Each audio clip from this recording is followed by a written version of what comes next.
오늘은 사도신경에 대한 말씀을 가지고 은혜를 나누겠습니다.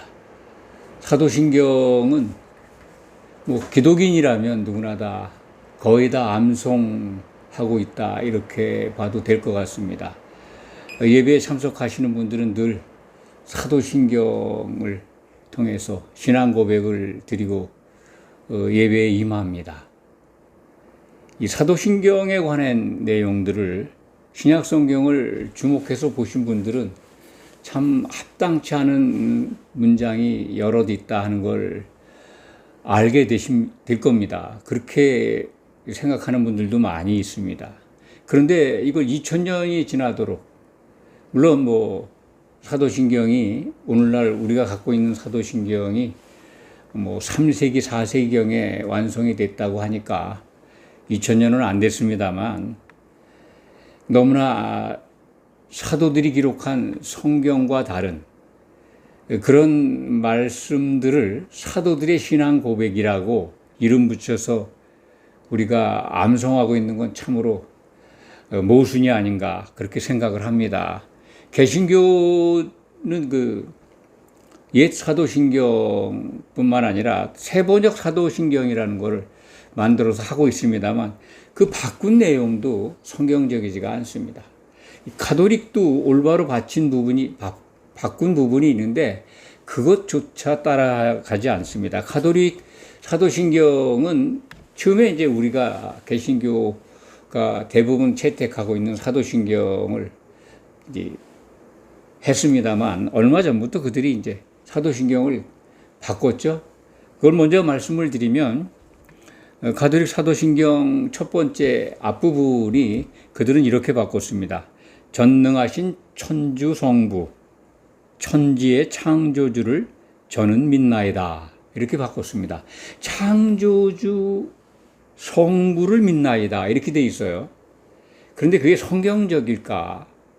우리 개신교가 하고 있는 사도신경 전능하사 천지를 만드신 하나님 아버지를 내가 믿사오며 비슷하죠? 거의 유사한데 새 번역이라고 해서 이제 사도신경을 만들었는데 그것을 채택하는 교회가 좀 늘고 있다는 소식은 듣고 있습니다. 새 번역 사도신경은 이렇습니다. 개신교 나는 전능하신 하나님 천지 창조주를 믿습니다. 비슷하죠?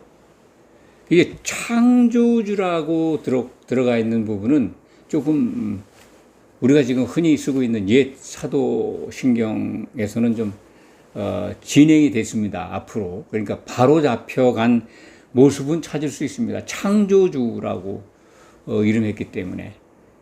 그런데 성경은요.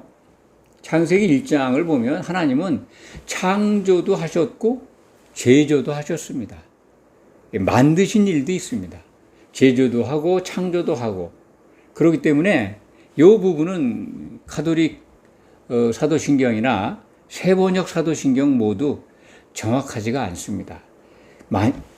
신약 성경 속을 기준해서 또 구약의 성경 내용을 기준해서 적용한다면 지금 사도신경 이거는 정말 고쳐 써야 합니다. 바꾸거나 아니면 폐기해야 합니다. 왜 그러냐면 폐기해도 됩니다. 사도신경이 기록될 때는요. 사실은 라틴어 성경이 별로 없었어요. 있었어도 그거는 라틴어 번역 언어를 이해하는 사람들이 가톨릭 신부들도 1%가 안 됐다니까. 누가 성경을 접할 수 있었겠습니까? 성경을 만난다 하더라도 읽어도 까막눈인데 번역이 안 되는데 그래서 사도신경이라고 하는 사도들의 믿음 고백을 만들어서 예배 시간에 이게 이렇게 성도들이 모일 때 외우고 고백하게 한 거는 그 취지는 이해가 갑니다. 그 당시에는 또 초대교회 이후에 아주 엄청나게 이단들이 발호했습니다.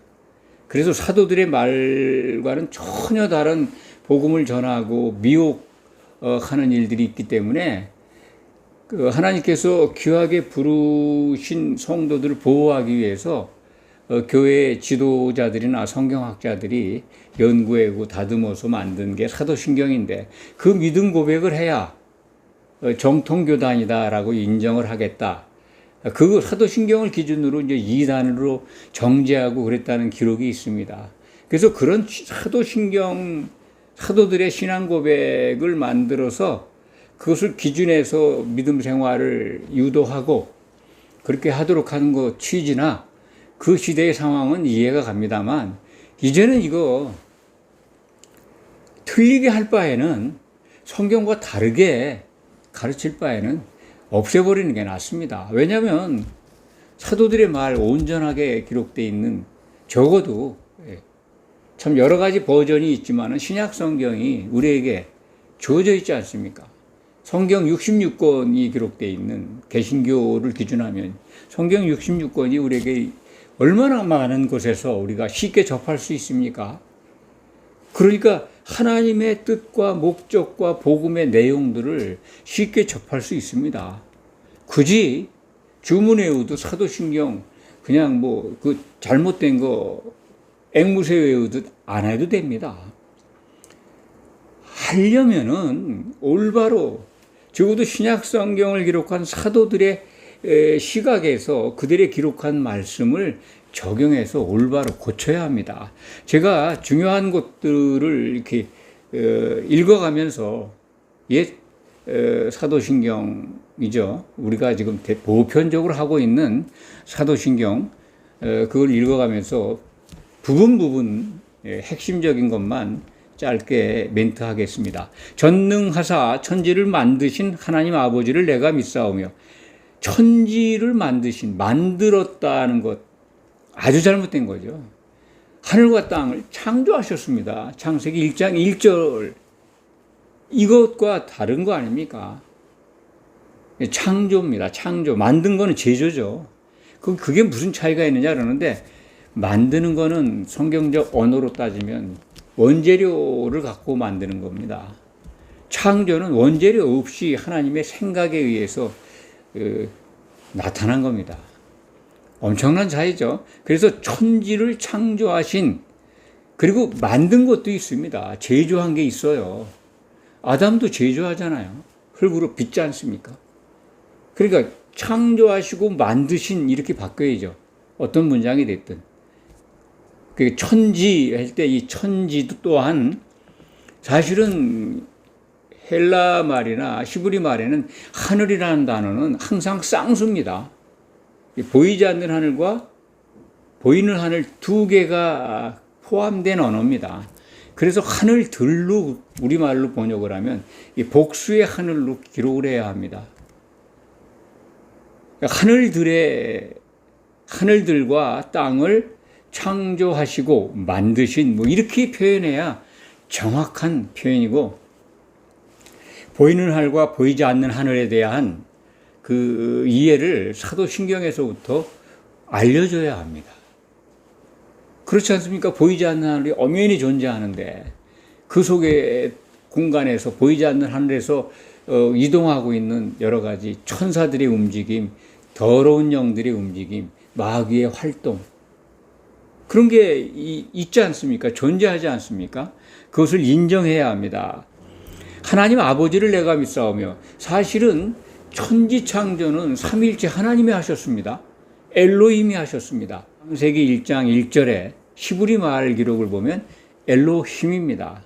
쌍수, 복수를 강조하신 표현이다라고 이제 히브리 사람들은 그렇게 말하는데 그렇기 때문에 삼위일체 하나님이 창조하시고 만든 것을 믿는다라는 고백이 들어가야 정확하다. 그리고 이제 그 다음에 그 외아들 우리 주 예수 그리스도를 믿사오니 그 외아들로 오셨습니다. 하나님의 외아들로 오셨지만 삼위의 하나님께서 창조하신 일에 사역을 하셨고 하나님 아버지의 뜻을 이루기 위해서 성부 아들이신 예수 그리스도께서 외아들 하나님의 독생자로 오셨습니다. 그렇지만 그분이 죽고 부활하셔서 맏아들이 되셨다고 하는 게 사도들의 증거입니다. 우리는 지금 맏아들 되신 예수님을 믿는 겁니다. 마다들이 되시기까지 행한 행적도 중요하지만 마다들이 되셔서 부활 승천하시고 하나님으로 복귀하신 예수님을 믿는 겁니다. 근데 신앙 고백에 그냥 2000년 동안 계속 외아들이에요. 뭐 가톨릭은 계속 어린아이예요. 그냥 마리아가 안고 있는 아들의 형상을 보고 숭배하지 않습니까? 그거와 똑같은 거예요. 예수님이 성장을 못했어요. 아기로 있고 십자가에서 내려오질 않으셨어요. 형상 속에, 십자가 모양 속에. 그리고 부활 승천에서 맏아들이 되셨는데 이 사도신경 보면 외아들이에요.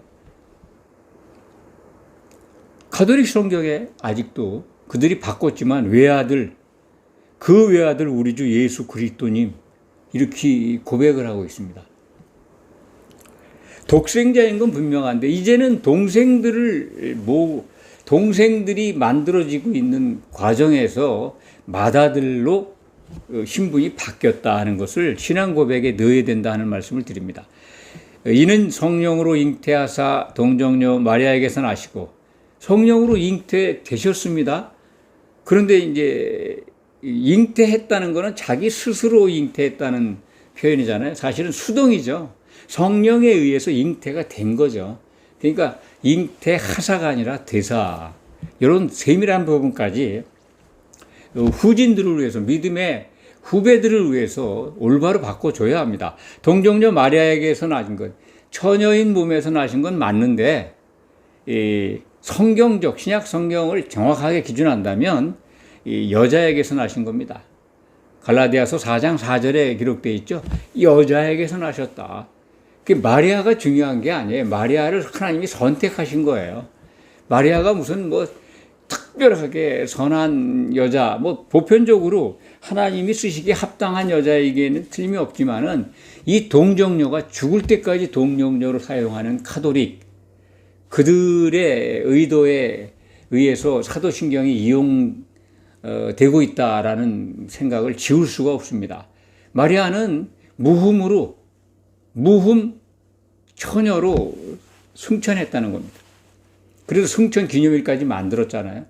흠이 없다는 거예요. 예수님과 동급입니다. 죄가 없은 상태에서 승천했다고 믿고, 그래서 동정녀라는 겁니다. 이 개신교만이라도 이 동정녀를 뺐으면 좋겠습니다.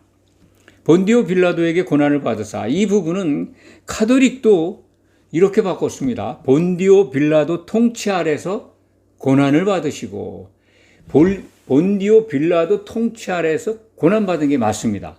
그럼 바르게 고쳤습니다. 정확히 고치려면은 우리가 마태복음이나 공관복음에서 볼 수 있지 않습니까? 장로들, 곧 대제사장들과 장로들에게 고난을 받아야 된다라고 예수님이 제자들한테 3번이나 공생의 기간 중에 말씀하신 걸 기억해야 합니다. 예수님의 고난은요, 유대인들에게 받은 겁니다. 신성모독한다고, 자칭 하나님이라고, 그래서 그들이 예수님을 죽인 겁니다. 신성모독으로. 고난받은 것은 빌라도가 판결은 내렸지만 빌라도 법정에 세운 거, 그리고 십자가에 못 박히라고 그냥 길을 쓰고 대든 거는 대제사장과 장로들입니다. 그들에 의해서 고난받은 거 예수님이 먼저 증거하셨잖아요. 그리고 이제 장사한 지 사흘 만에 죽은 자 가운데에서 살아나시며, 이 부분은 보편적으로 맞습니다. 하늘에 오르사, 셋째 하늘에 오르신 거죠. 하나님 보좌에 앉으셨죠. 이게 하나님 보좌로 가셔서 우편에 하나님 보좌 바로 그 자리에 앉으셨습니다. 그리고 어떻게 하시냐면, 성경적으로 말씀드린다면 성경대로 살아나셨다. 하늘에 오르사. 성경대로 살아나셨다라고 하는 표현을 쓰는 게 합당하다. 왜냐하면 고린도전서 15장에 그렇게 기록되어 있습니다. 장사되었다가 성경대로 살아나셔서 하늘에 오르셨다. 그리고 보혜사 성령을 보내셨다. 보혜사 성령을 보내시겠다는 약속을 예수님이 하셨거든요. 그럼 구약에서부터 하나님께서 약속하신 거니까.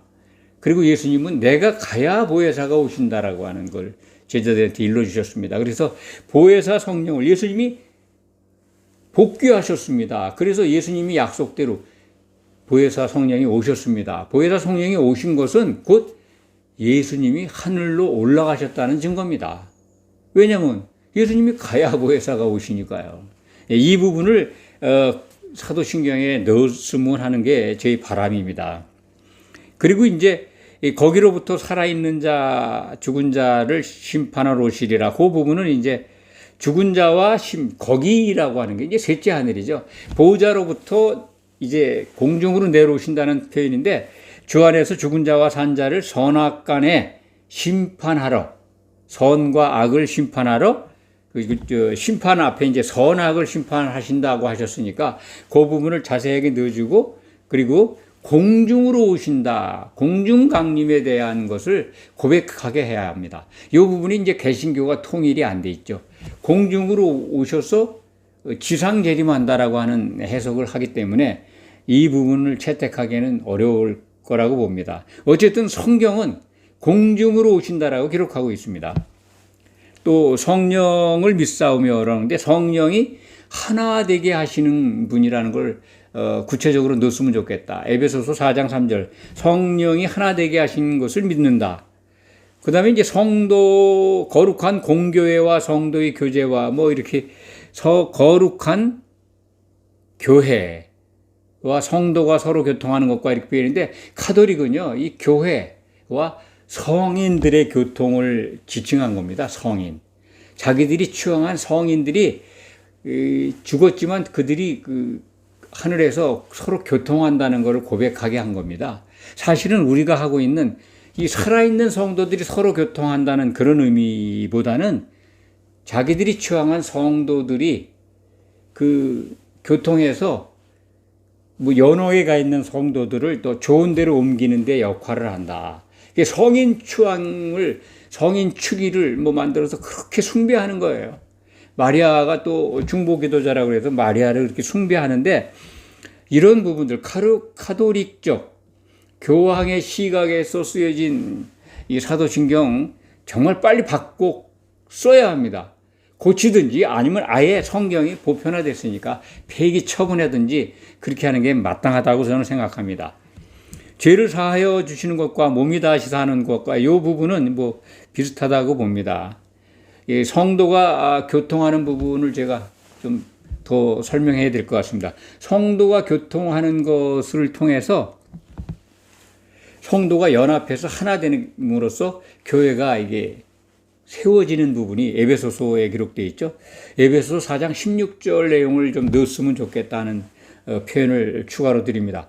교회가 성도가 서로 연결되고 결합해서 스스로 세워진다는 말이 에베소서 4장 16절에 기록되어 있고 죄를 사하여 주시는 것과 이 부분은 이 죄를 고백하면 사하여 주신다고 하는 요한일서 2장 10절의 말씀을 구체적으로 집어넣는 게 바람직하다라는 의견을 좀 또 드립니다. 또 주님과 영원히 사는 것, 그것은 이제 성경에 기록되어 있는데 그리스도의 나라에서 시작되는 주님과의 생활, 그게 복음이죠. 그 나라에서 함께 생활하는 것, 그리고 새 예루살렘 도성에 들어가서 세생무궁 산다고 하는 그 믿음의 소망, 그것을 포함시켜주는 것, 그것이 올바른 사도신경이 아닌가 이렇게 생각이 들어서 오늘 이렇게 말씀을 드립니다. 사도신경, 이제 성경이 보편화돼서 그거 외우지 않아도 신약 성경을 보면 믿음이 흔들리지 않도록 하나님은 다 우리에게 부족함 없이 믿음 생활하도록 주셨습니다. 이런 앵무새 같은 주문 외듯 하는 사도신경 안 해도 됩니다. 적어도 엉터리로 할 거라면 올바로 고쳐 써야 한다. 그래서 믿음이 정말 올바로 진행되고 하나님이 기뻐하시는 신앙생활, 그래서 이기는 자가 되는 길을 가도록 그렇게 교회는 성도들을 이끌어야 될 줄 믿습니다. 기도합니다.